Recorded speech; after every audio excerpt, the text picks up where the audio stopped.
కళ్ళు కైపెక్కించే పోకళ్ళు కాటేస్తే కాదంటానా ఇప్పుడైనా వయసేమైనా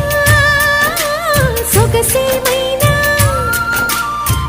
మరపించే మనసేమైనా నవ్వు నవరాత్రి నీ కోసం తీసుకువస్తున్నా మైనా ఏమైనావే మన్మథ మాసం అయినా ఎంతైనా ఇది మెత్తని మోసం